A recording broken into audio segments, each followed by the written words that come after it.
پل صراط کی لمبائی کے متعلق مختلف روایات، بعض میں 15,000 سال کا رستہ ہے۔ تاریخ دمشق میں لکھا ہوا ہے کہ 15,000 سال کا پل صراط کا رستہ، وہ پل جس کو اللہ تعالیٰ نے دوزخ کے اوپر بنایا ہوا ہے، اور ہر انسان اس رستے سے گزر کر جنت کی طرف جائے گا۔ نیچے دوزخ ہے، اوپر سے رستہ ہے جنت کی طرف جانے کا۔ اور یہ رستہ اتنا لمبا اور اتنا دشوار، تلوار سے تیز، بال سے باریک، اور رستہ مختلف، بعض کے لیے بہت ہی ایک جھٹکے سے گزر جائیں گے، پتہ بھی نہیں چلے گا،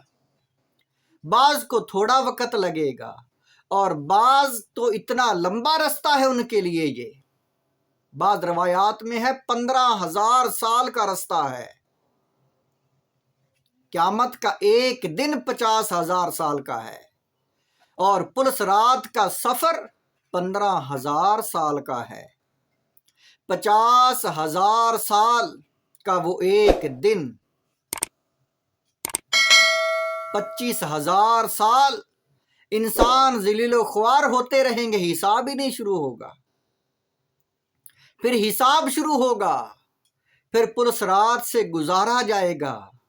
5,000 سال اوپر چڑھتے رہیں گے لوگ، 5,000 سال سفر کریں گے اس کی سطح پر، 5,000 سال وہ نیچے اترنے کی جگہ ہے، پھر آگے جنت ہے۔ بعض انسان بہت ہی مشکل سے زخمی ہو کر، اس کے ارد گرد کانٹے لگے ہوئے ہیں، اس کے ارد گرد رستہ دشوار، مشکل ترین رستہ ہے، اور بعض رینگ رینگ کر گزاریں گے وہ سفر، بعض وہ دوڑ کر گزاریں گے، بعض اڑ کر گزار لیں گے وہ سفر، پر ہوں گے ان کے لگے ہوئے،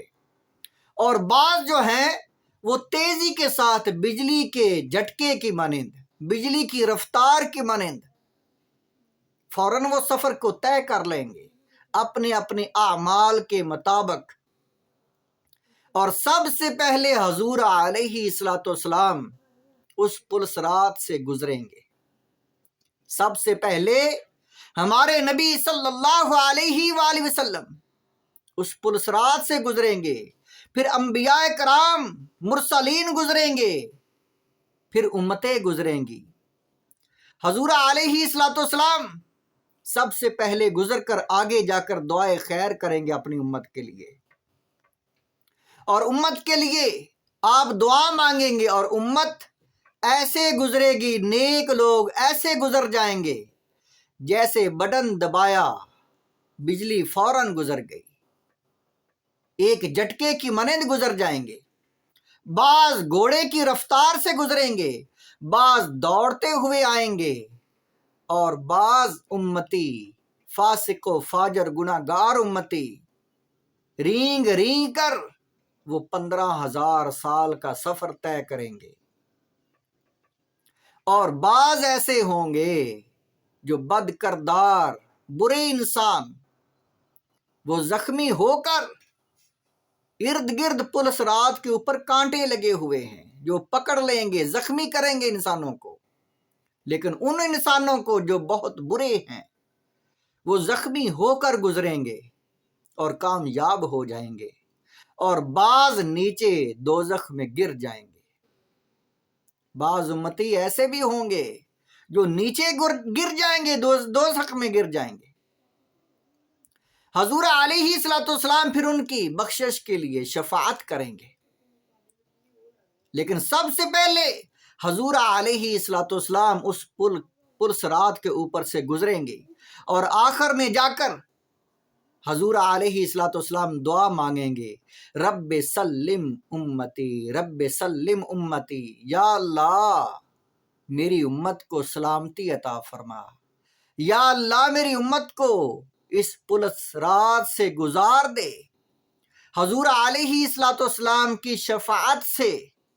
جو انسان نیک بھی ہوں گے وہ کامیاب ہو جائیں گے، اور جو بہت زیادہ گناہ گار ہوں گے وہ نیچے گر جائیں گے۔